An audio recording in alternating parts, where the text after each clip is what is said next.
أعوذ بالله من الشيطان الرجيم.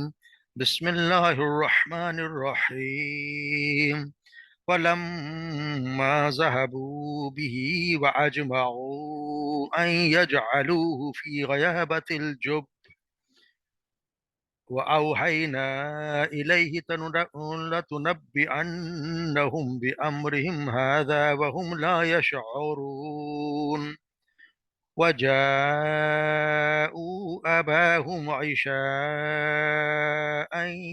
يبكون قالوا يا أبانا إنا ذهبنا نستبق وتركنا يوسف عند متاعنا فأكله الذئب وما أنت بمؤمن لنا أولو كنا صادقين. وجاءوا على قميصه بدم كذب قال بل سولت لكم أنفسكم أمرا فصبر جميل والله المستعان على ما تصفون. وجاءت سيارة فأرسلوا واردهم فأدلى دلوه قال يا بشرى هذا غلام وسروه بضاعة والله عليم بما يعملون. وشروه بثمن بخس دراهم معدودة وكانوا فيه من الزاهدين. صدق الله العظيم.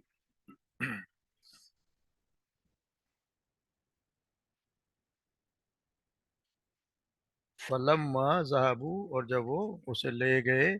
وہ اجمعو اور انہوں نے اتفاق کر لیا اس پر ان کے یجعلوہ کہ وہ اسے ڈال دیں فی غیابت الجب ایک اندھے کنویں میں. فاوحینا اور ہم نے وہی کیا الہام کیا الیہ اس کی طرف لتنبعنہم کہ تو انہیں ضرور جتلائے گا تو انہیں ضرور بتائے گا بامرہم ان کے اس کام پر اس کام پر وہم لا یشعرون اور وہ ان کو خبر بھی نہیں وہ جانتے بھی نہ ہوں گے.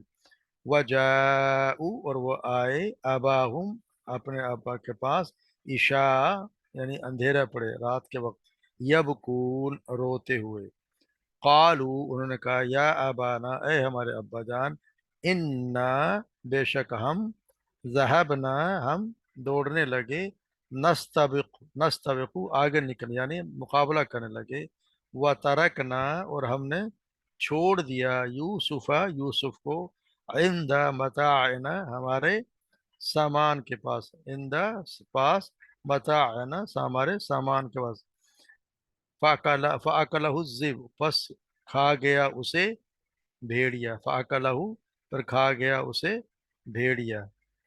وَمَا أَنْتَ اور نہیں ہے انت آپ بمؤمن ہرگز یقین کرنے والے لنا ہم پر وَلَوْ كُنَّا اور اگر چاہوں ہم صادقین سچے ہم خواہ کتنے سچے آپ ہم بھی یقین کرنے والے نہیں. وَجَاءُوا اور وہ لائے اعلیٰ اور وہ آئے لائے اعلیٰ قمیص ہی ان کی اس کی قمیض لائے بدمن خون کے ساتھ با کی وجہ سے اس کا ہم جا کا ترجمہ لائے وہ لائے قمیض خون کے ساتھ کذب جھوٹا خون یعنی جھوٹ موٹ کا خون لگا کر لے آئے. قالا انہوں نے کہا یعنی یعقوب السلام نے کہا بل سولت بنا لی ہے بل سولت بنا لی ہے لکم تمہارے لیے انفسکم تمہارے نفسوں نے امرا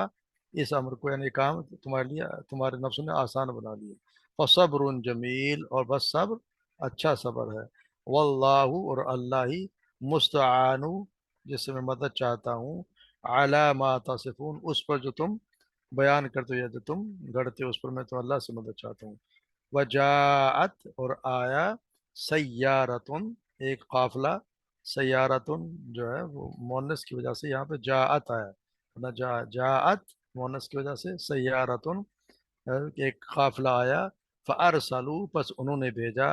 واردہم یعنی اپنے پانی بھرنے والے کو جس کو سقا کہتے ہیں، فَأَدْلَى دلوا، اور اس نے ڈالا اپنا ڈول، فَأَدْلَى اس نے ڈالا دلوا اپنا ڈول،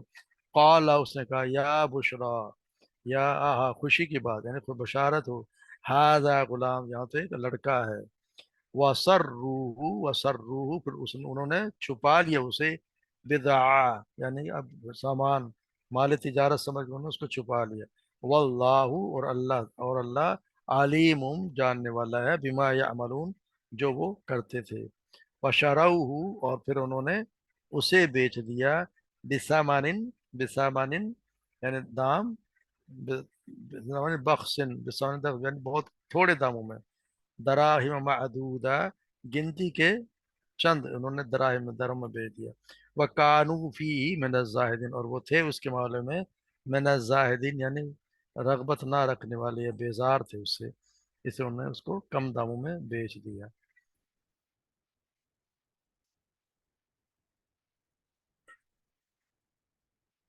جیسے کل ہم نے پڑھا کہ یوسف علیہ السلام کے بھائیوں نے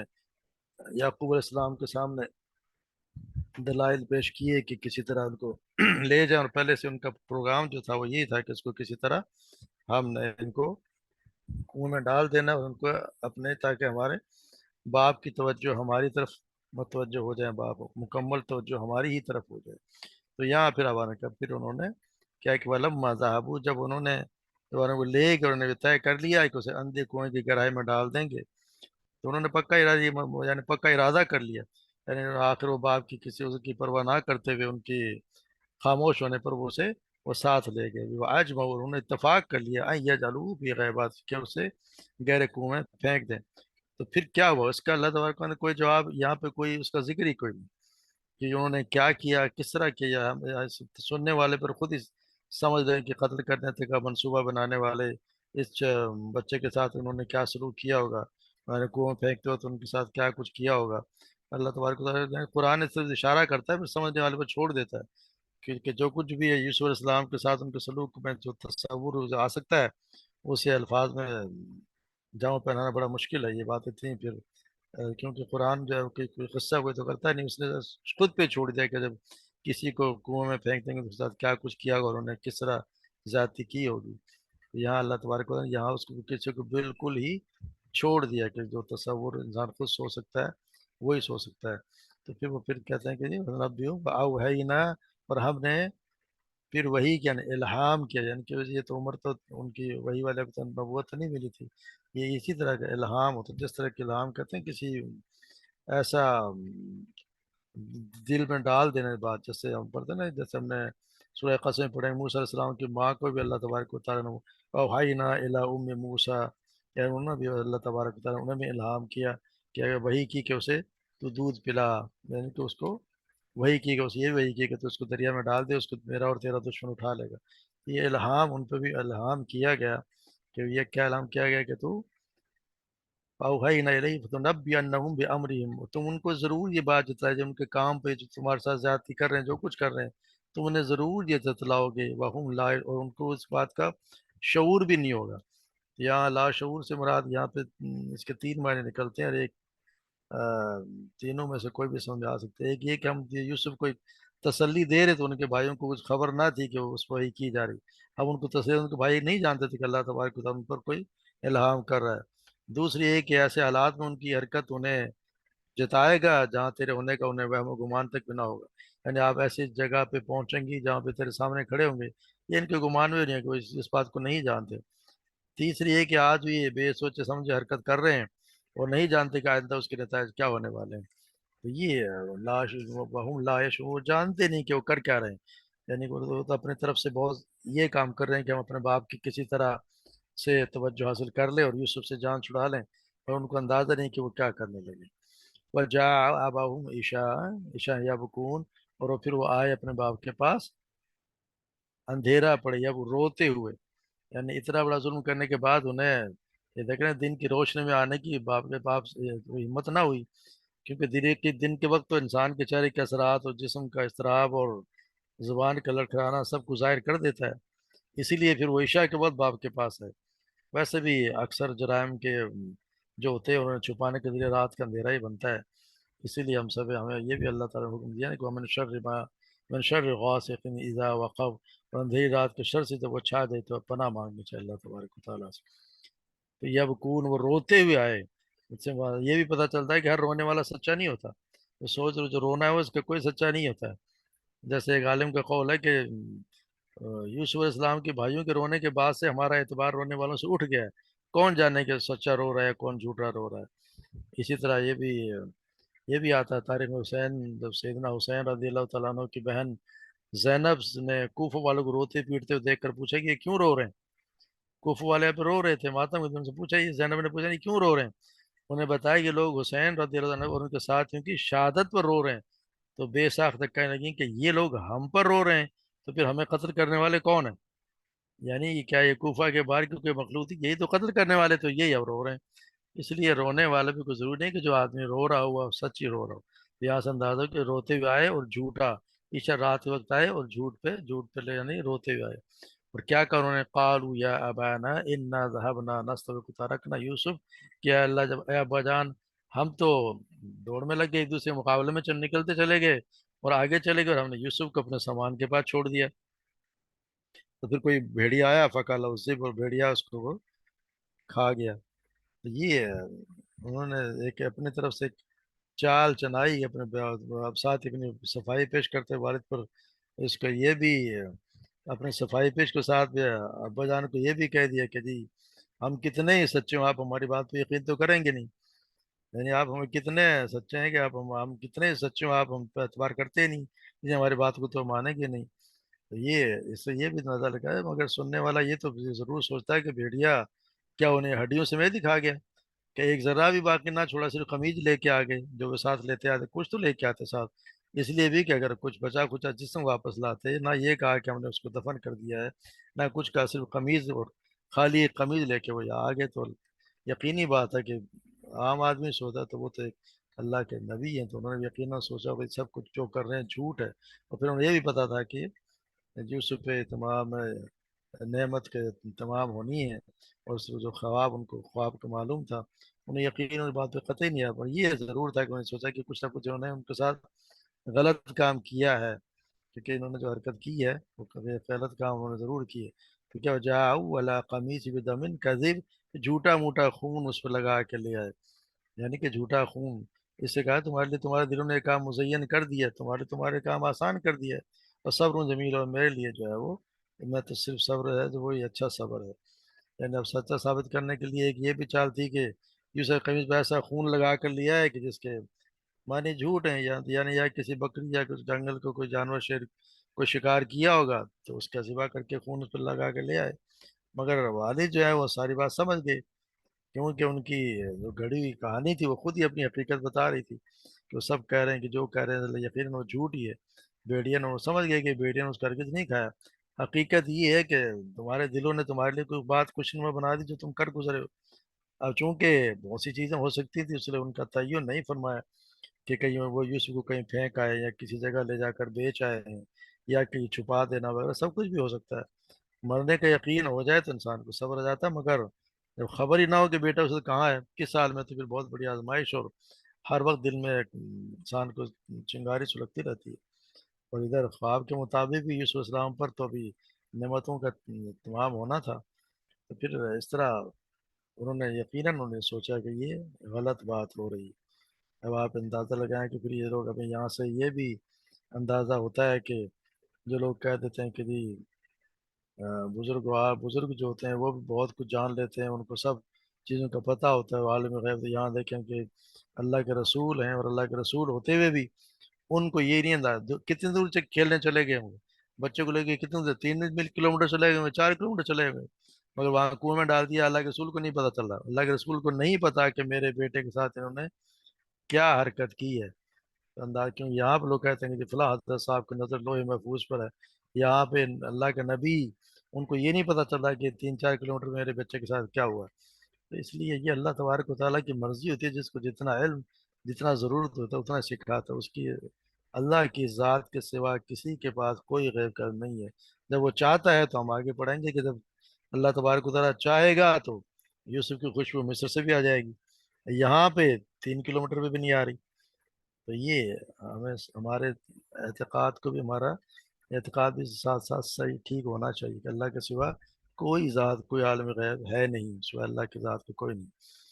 پھر انہوں نے کہا کہ تمہارے کا نفس نے تمہارے کم آسان ہے، فصبر جمیل، میرے تو صبر جو ہے وہ صبر جمیل ہی ہے، اور میں اللہ سے ہی اس کا مانگتا ہوں، اگر میں اللہ تبارک و تعالیٰ سے ہی اس کا میں چاہتا ہوں کہ اللہ تبارک و تعالیٰ ہی سے اس کا اجر ملے، کیونکہ صبر جمیل سے مراد یہ کہ میرا کام تو صرف یہ ہے کہ میں صبر جمیل ہی کروں، تو یہ کسی چیز کا خوبصورت ہونا، کسی کو بہت بہتر طریقے سے کرنا، وہ پھر صبر جمیل کے اس کے میں آ جاتا ہے۔ ادھر آتا ہے نا کہ آپ صلی اللہ علیہ وسلم ایک عورت کے پاس سے گزرے جو اپنے بچے پر رو رہی تھی، یعنی وہ اپنے بچے پر رو رہی تھی، تو آپ صلی اللہ علیہ وسلم نے اسے کہا کہ اللہ سے ڈر اور صبر کر۔ اس نے کہا کہ آپ کو میری مصیبت کی کیا پرواہ ہے، یعنی آپ کو ہوتا تو پتہ چلتا۔ جب آپ چلے گئے تو اسے بتایا گیا کہ یہ تو آپ صلی اللہ علیہ وسلم رسول اللہ صلی اللہ علیہ وسلم تھے، تو اس کی حالت تو پھر موت جیسی ہوگی۔ پھر آپ کے دروازے پر آئی اور اس نے آپ کے دروازے پر کوئی زبان نہیں پایا، کہنے لگی کہ یا رسول اللہ، میں نے آپ کو پہچانا نہیں تھا۔ آپ نے فرمایا اصل صبر تو صرف پہلی چوٹ کے وقت ہوتا ہے، یعنی جب چوٹ لگی اس وقت آپ نے کتنا صبر کیا، وہ اصل صبر ہے۔ تو یہاں پہ وہی کہہ رہے ہیں واللہ المستعان علی ما تصفون، اور میں تو اللہ ہی ہے جو، میں تو اسی سے چاہتا ہوں جو گھڑ رہے ہو، جو باتیں تم نے گھڑی ہیں، میں اللہ تبارک و تعالیٰ سے اسی کی مدد چاہتا ہوں، وہی مجھے صبر بھی دے گا اور وہی کوئی مجھے راستہ بھی دکھائے گا۔ پھر بتایا جائے جات سیارتن فارسلو، پھر انہوں نے ایک قافلہ آیا، اور فرسون آگے بجان کہ جب قافلے والوں کے ساتھ کچھ لوگ ہوتے ہیں جو آگے جا کے دیکھتے ہیں، کوئی پانی کی تلاش کرتے ہیں، کیونکہ قافلہ وہیں رکتا ہے جہاں پہ پانی ہوتا ہے، ورنہ تو قافلے نے کیا کرے گا۔ تو انہوں نے جب دیکھا کہ کنواں ہے، تو وہاں قافلے والوں کی بھی وہیں پہ قافلہ ٹھہر گیا، اور جیسے کہ ان کا ہوتا ہے کہ جو پانی کا بندوبست کرنے والے ہوتے ہیں، انہوں نے جب اپنا ڈول ڈالا کنویں میں، تو وہاں سے یقینی بات ہے کہ جب یوسف علیہ السلام نے اس ڈول کو پکڑ لیا اور اس کے ساتھ وہ باہر آ گئے، تو وہ پھر انہوں نے دیکھا کہ یہ تو، اس نے آواز دی کہ یہ تو، اور خوشی سے کہا کہ یہ تو کوئی لڑکا ہے،